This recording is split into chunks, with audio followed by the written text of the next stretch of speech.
আসসালামু আলাইকুম বন্ধুরা। আজকের এই গল্পটি মাকিয়া নামের একজন মেয়ের জীবনের উপর তৈরি। আশা করছি গল্পটি আপনাদের ভালো লাগবে। তবে গল্পটি শুরু করার আগে ছোট্ট একটি রিকোয়েস্ট, আমাদের ছোট্ট চ্যানেলটি সাবস্ক্রাইব করে আমাদের পাশেই থাকুন। আপনার একটা সাবস্ক্রাইব আমার জন্য অনেক বড় প্রেরণা। তো গল্পটা শুরু করা যাক।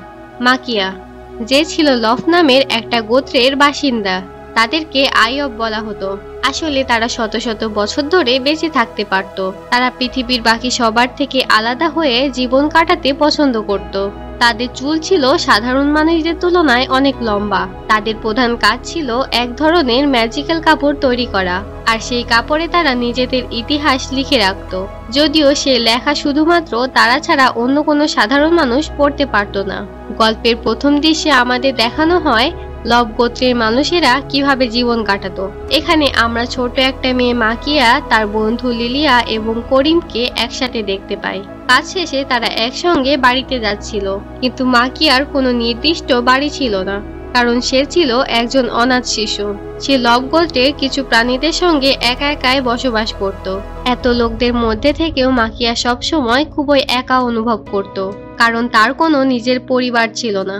একদিন মাকিয়া তার গোত্রের এক বৃদ্ধের সাথে কথা বলছিল। বৃদ্ধটি মাকিয়াকে সতর্ক করে বলে যে সে যেন কখনোই মানুষদের প্রেমে না পড়ে, কারণ মানুষ একটা নির্দিষ্ট সময় পর্যন্ত বেঁচে থাকে, তারপরে মারা যায়। আর এর ফলে মাকিয়া কিন্তু পুনরায় একা হয়ে যাবে, কারণ লব গোত্রের মানুষেরা শত শত বছর ধরে বেঁচে থাকতে পারে, তারা সহজে মারাও যায় না। এরপর আমরা দেখতে পাই যে মাকিয়া এক ধরনের বিশেষ কাপড় তৈরি করছিল, যার নাম ছিল হিবয়েল। এই হিবয়েল কাপড়টা লব গোত্রের জন্য খুবই গুরুত্বপূর্ণ ও মূল্যবান কাপড় ছিল। এই কাপড়ে তারা যে কোনো লেখা লিখে এক জায়গা থেকে অন্য জায়গায় চিঠির মতো পাঠাতে ব্যবহার করত। তাছাড়াও এই কাপড়ে তারা নিজেদের স্মৃতি ও ইতিহাস লিখে রাখত। একদিন রাতে মাকিয়া তার বন্ধু করিমকে একা দেখতে পায়। সে করিমের পেছন পেছন যায় এটা জানার জন্য যে সে আসলে কোথায় যাচ্ছে। তখন সে লুকিয়ে দেখতে পায় যে করিম লিলিয়ার সঙ্গে দেখা করতে এসেছে। তারা একে অপরকে ভালোবাসার কথা বলছিল। এদিকে হঠাৎ করে মাজাটে রাজ্যের সৈন্যরা সেখানে এসে পড়ে এবং লব গোত্রের ওপরে অত্যাচার চালাতে শুরু করে। তারা লব গোত্রের মেয়েদের অপহরণ করে নিজেদের রাজ্যে নিয়ে গিয়ে এমন শিশু জন্ম দিতে পারত যারা লব গোত্রের মতো হবে, কারণ লব গোত্রের মতো মানুষেরা শত শত বছর ধরে বেঁচে থাকতে পারত। তো ড্রাগনের মতো দেখতে একটা প্রাণীকে মাজাটে সৈন্যরা সেখানে নিয়ে এসেছিল, যার নাম ছিল রিনাটো। হঠাৎ করে রিনাটো তার নিয়ন্ত্রণ হারিয়ে ফেলে। আসলে রিনাটো একটা মারাত্মক রোগে ভুগছিল। এই রোগ তার জন্য খুবই ভয়ঙ্কর ছিল, সেই কারণে ড্রাগনটা বেসামাল হয়ে পড়ে। দেখা যায় রিনাটো দুর্ঘটনাবশত মাকিয়াকে নিজের সঙ্গে উড়িয়ে নিয়ে যায়, আর পরবর্তীতে মাকিয়া একটা ঘন জঙ্গলের মধ্যে পড়ে যায়। সেখানে সে কিছু মৃতদেহ দেখতে পায়, যাদেরকে ডাকাতেরা হত্যা করেছিল। তার পাশে একজন লোক বসেছিল। সে জানায় যে তারা নাকি ওদের কাছে সেই বিশেষ কাপড়টা কেনার জন্য যাচ্ছিল, কিন্তু ডাকাতদের হামলার কারণে তাদের দলে সবাই মারা গেছে। মাকিয়া সেখানে একটা ছোট্ট শিশুকে খুঁজে পায়। বাচ্চাটা তার মৃত মাকে শক্ত করে জড়িয়ে ধরে রেখেছিল। বাচ্চাটাকে দেখে মাকিয়ার প্রচন্ড মায়া হয়, তাই সে কিছু না ভেবেই সেই শিশুটাকে নিজের সঙ্গে নিয়ে নেয়, আর সে সেই বাচ্চাটির নাম দেয় এরিয়াল। এরপর মাকিয়া একটা খামারে চলে যায়, আর তারপর সেই শিশুটাকে সে গরুর দুধ খাওয়ায়। কিন্তু তখনই খামারের মালিক তাদের দুজনকে দেখে ফেলে এবং জানতে পারে যে সে একজন আইয়ব এবং বাচ্চাটি হলো একজন মানুষ। এসব জানার পরেও সে তাদেরকে কিছু বলে না। মহিলাটা মাকিয়াদের নিজের বাড়িতে থাকার অনুমতি দেয়। সেই মহিলাটি তার দুই ছেলে ল্যাং এবং ডোলের সঙ্গে বসবাস করত। সেই মহিলাটি মাকিয়াকে অনেক সাহায্য করে, এমনকি তাকে একটা দোকানের মালিকের সঙ্গে পরিচয় করিয়ে দেয়, যাতে করে মাকিয়া তার বানানো হিবয়েল কাপড়গুলো বিক্রি করতে পারে। এতে করে মাকিয়া টাকা আয় করতে পারবে এবং বাচ্চাকে লালন পালন করতে পারবে। মাকিয়া তার পরিচয় গোপন রাখতে নিজের চুল বাদামি রঙের করে, যাতে করে কেউ তাকে চিনতে না পারে। তো এভাবে সময় কাটতে থাকে। এরিয়াল বড় হয়ে যায় এবং একদিন মাকিয়াকে সে প্রথমবারের মতো মা বলে ডাকে। এটা শুনে মাকিয়া যেমন খুশি হয় তেমনই কিছুটা দুঃখ অনুভব করে, কারণ সে তো এমনই থাকবে। কিন্তু এরিয়াল একদিন তার সামনেই হয়তো মারা যাবে। এদিকে মাজাটে রাজ্যে লিলিয়াকে ধরে নিয়ে যাওয়া হয় এবং তাকে প্রিন্স হ্যালের সঙ্গে জোর করে বিয়ে করার কথা বলা হয়, যাতে করে সে এমন এক সন্তান জন্ম দিতে পারবে যে শত শত বছর ধরে বেঁচে থাকতে পারবে। এদিকে মাকিয়া তার ছেলের সঙ্গে খুবই খুশি ছিল। একদিন এরিয়ালকে নিয়ে তার বন্ধুরা অনেক ঠাট্টা করতে থাকে, কারণ তার মাকে অন্য সব মহিলাদের থেকে অনেক আলাদা দেখাচ্ছিল। অন্যদিকে যখন মাকিয়া তার হিবয়েল কাপড়গুলো দোকানদারের কাছে বিক্রি করতে যায়, তখন দোকানদার তাকে জানায় যে তার কাছে আরেকটা হিবয়েল কাপড় রয়েছে। দোকানদারটি তাকে সেই কাপড়টি দেখায়। কাপড়টা দেখে মাকিয়া খুবই অবাক হয়ে যায়, কারণ এই কাপড়টা তার বন্ধু লিলিয়ার ছিল। সে জানতে পারে যে লিলিয়ার খুব তাড়াতাড়ি প্রিন্স হ্যালের সঙ্গে বিয়ে হতে চলেছে। এই কথা মাকিয়াকে খুবই কষ্ট দেয়। এক রাতে যখন মাকিয়ার বাড়ির মালিকের কুকুরটা হঠাৎ করে মারা যায়, তখন তার পুরো পরিবার মিলে সেই কুকুরটাকে কবর দিতে চলে যায়। তখন এই ঘটনাটা মাকিয়ার মন খুবই খারাপ করে দেয়, কারণ তার মনে হয় যে এই পৃথিবী সবকিছুরই একদিন মৃত্যু হয়ে যাবে। তার ছেলে এরিয়ালও একদিন মারা যাবে, তার চারপাশে সবাই একে একে চলে যাবে, আর সে একাই থেকে যাবে। এত ভয়াবহ বিষয়টা তাকে নিজের চোখে দেখতে হবে। এসব ভাবনা মাকিয়াকে এতটাই দুঃখী করে তোলে যে সে ওখান থেকে পালাতে শুরু করে। ল্যাং তার পেছনে চলে যায় এবং দেখতে পায় যে মাকিয়া কান্নাকাটি করছে। ল্যাং মাকিয়াকে বলে যে সে যেন এরিয়ালের সামনে না কাঁদে, কারণ তাকে একমাত্র এরিয়ালের জন্য হলেও শক্ত হতে হবে। এরপর মাকিয়া যখন জানতে পারে যে তার বন্ধু লিলির বিয়ে হতে চলেছে, সে সঙ্গে সঙ্গে একটা নৌকোতে করে মাজাটে রাজ্যে যাওয়ার সিদ্ধান্ত নেয়। সেই নৌকাতে যাওয়ার সময় তার দেখা হয় তার বন্ধু করিমের সঙ্গে, অর্থাৎ করিম এখনো জীবিত ছিল। আর ওরা দুজন দুজনকে দেখে অনেক অবাক হয়। বিশেষ করে করিম তো ভাবতেই পারেনি যে মাকিয়া এখনো বেঁচে আছে। করিম মাকিয়াকে জানায় যে মাজাটে রাজ্য লবগোত্রের গ্রামে আক্রমণ করার পরে লিলিয়াকে অপহরণ করে নিয়ে গিয়েছিল। এখন তার বিয়ে জোরপূর্বক প্রিন্স হ্যাজেলের সঙ্গে করানো হচ্ছে। এজন্য মাকিয়া আর করিম প্ল্যান করে যে যেভাবেই হোক তারা লিলিয়াকে উদ্ধার করে আনবে। পরের দিন যখন প্রিন্স হ্যালের বিয়ের উদযাপন পুরো রাজ্যে শুরু হয়ে যায়, তখন করিম রিনাটোর ড্রাগনের ওপর আক্রমণ করে দেয়, কারণ প্রিন্স হ্যাল তার পিঠে বসেছিল। আর এটাই ছিল এই বিয়ের নিয়ম, যে রাজপুত্র ড্রাগনের ওপরে বসে বিয়ে করতে আসবে।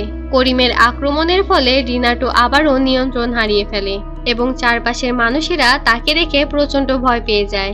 এমনকি প্রিন্স হ্যাজেলও ভয় পেয়ে যায়।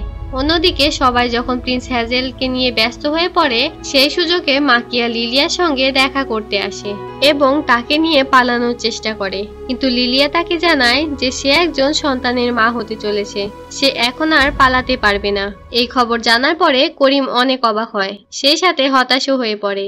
এরপর মাকিয়া এবং এরিয়েল তাদের পুরনো জায়গাটা ছেড়ে করিম এবং অন্যদের সঙ্গে একটা যাত্রায় বেরিয়ে পড়ে। মাকিয়া নিজে একটা ভালো কাজ খুঁজতে চায়, কারণ তাকে এরিয়ালের খেয়াল রাখতে হবে। কিন্তু এসব কিছু করতে গিয়ে তাকে অনেক কঠিন পরিস্থিতির সম্মুখীন হতে হয়। এরিয়াল তার মা মাকিয়ার সঙ্গে এখন খারাপ ব্যবহার করতে শুরু করে, কারণ সবাই তার মা মাকিয়াকে নিয়ে তাকে ব্যঙ্গ করত।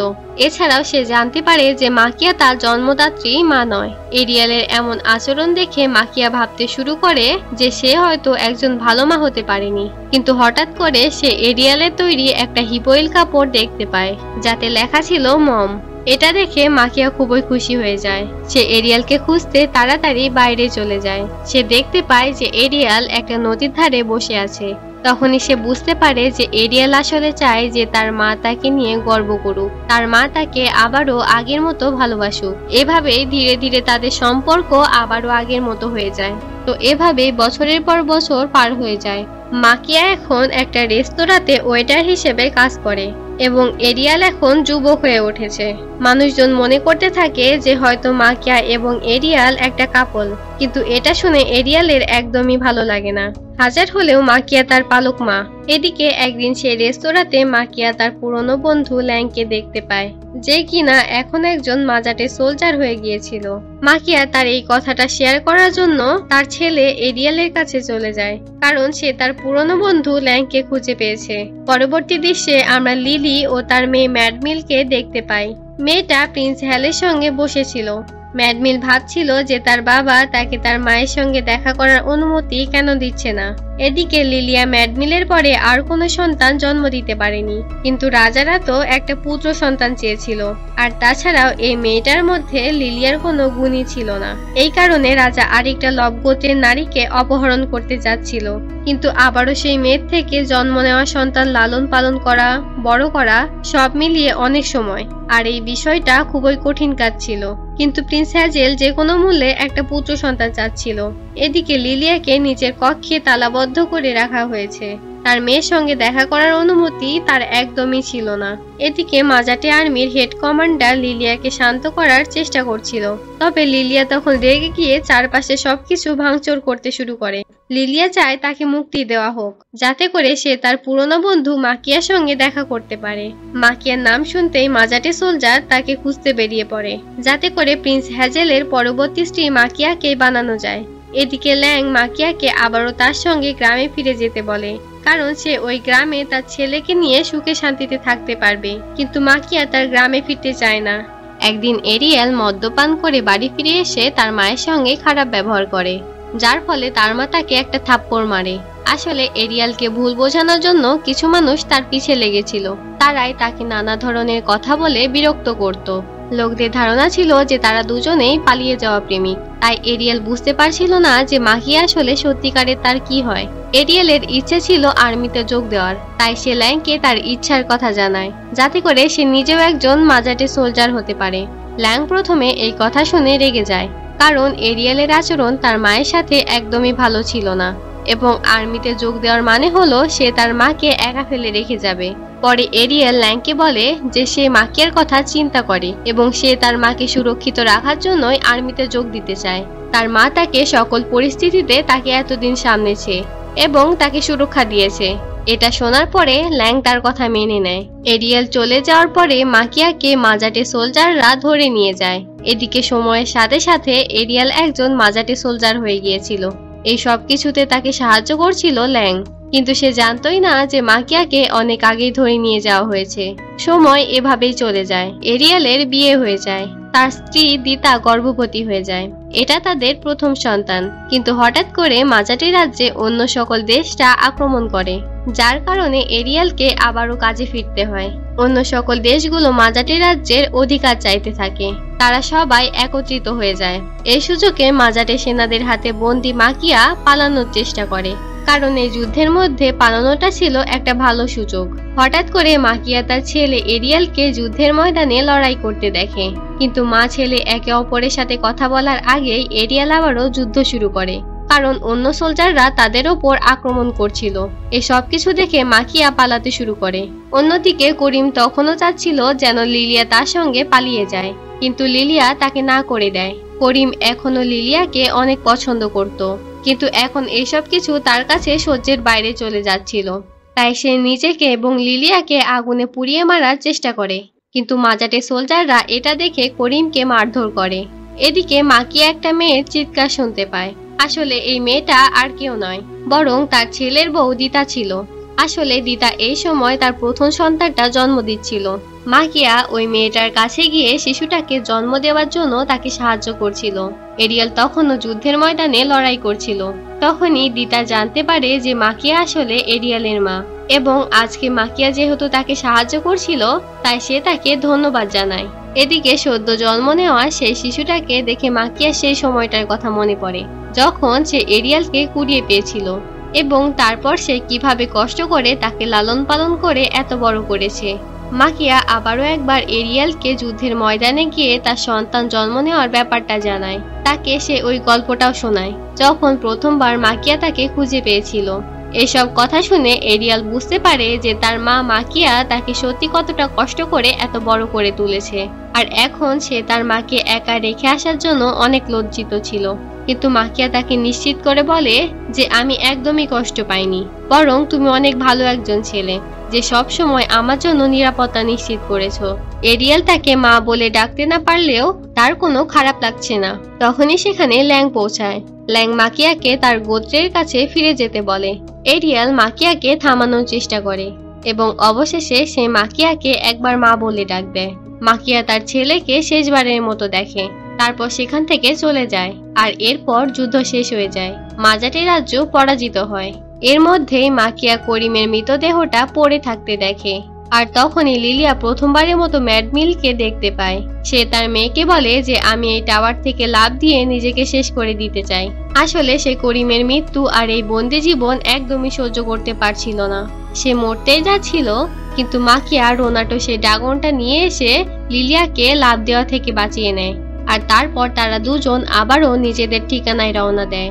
এদিকে এরিয়ালকে তার বাড়িতে ফিরিয়ে আনা হয়, যাতে করে সে তার স্ত্রী এবং সদ্য জন্ম নেওয়া সন্তানের সাথে দেখা করতে পারে। সে তাকে মাকিয়া সম্পর্কে জানায় যে কিভাবে সন্তান জন্ম দিতে মাকিয়া তাকে সাহায্য করেছে, এবং এরিয়াল তার কাছে ক্ষমা চায়, কারণ মাকিয়া সম্পর্কে সে তাকে অনেক খারাপ কথা বলেছিল। এরপর অনেক বছর পেরিয়ে গেলে মাকিয়া আবারও সেই ছোট্ট গ্রামে ফিরে আসে, কারণ সে তার নাতির বাবা অর্থাৎ এরিয়ালকে দেখতে চেয়েছিল। এরিয়াল এখন একজন বুড়ো মানুষ হয়ে গেছে এবং সে বলে, অবশেষে তুমি ফিরে এলে মা। মাকিয়া তো এরিয়ালের সাথে প্রতিজ্ঞা করেছিল যে সে আর কখনোই কাঁদবে না, কিন্তু এরিয়ালের এমন অবস্থা দেখে সে নিজের চোখের পানি থামাতেই পারে না। এরিয়াল তাকে ইশারা করে কান্না থামাতে বলে। অনেক চেষ্টা করেও মাকিয়া তার কান্না থামাতে পারে না। মাকিয়ার বারবার সেই স্মৃতিগুলোর কথা মনে পড়তে থাকে। তাই শেষ মুহূর্তে আমরা মাকিয়া এবং তার ছেলে এরিয়ালের সাথে কাটানো সময়গুলো আবার দেখতে পাই। এরিয়াল খুবই ছোট্ট ছিল এবং তারপরে সে ধীরে ধীরে যুবক হয়ে ওঠে, আর এখন ঠিক তাই ঘটলো, যা নিয়ে মাকিয়া ভয় পেত। এরিয়াল ধীরে ধীরে চোখ বন্ধ করে এবং সে তার শেষ নিঃশ্বাস ত্যাগ করে, আর পূর্ণ যুবতী মাকিয়া তখনও তার বৃদ্ধ ছেলের দিকে তাকিয়ে কান্না করতে থাকে। আর এরই সাথে মুভিটা শেষ হয়ে যায়। যদি গল্পটা ভালো লেগে থাকে কমেন্টে অবশ্যই জানাবেন। আর আপনারা যদি সম্পূর্ণ মুভিটি দেখতে চান তাহলে ভিডিওতে একটি লাইক ও কমেন্ট করে আমাদের টেলিগ্রাম চ্যানেলে যোগ দিন। টেলিগ্রাম চ্যানেলের লিংক ডেসক্রিপশন বক্সে দেওয়া আছে। আজকের মতো বিদায় নিচ্ছি। আল্লাহ হাফেজ।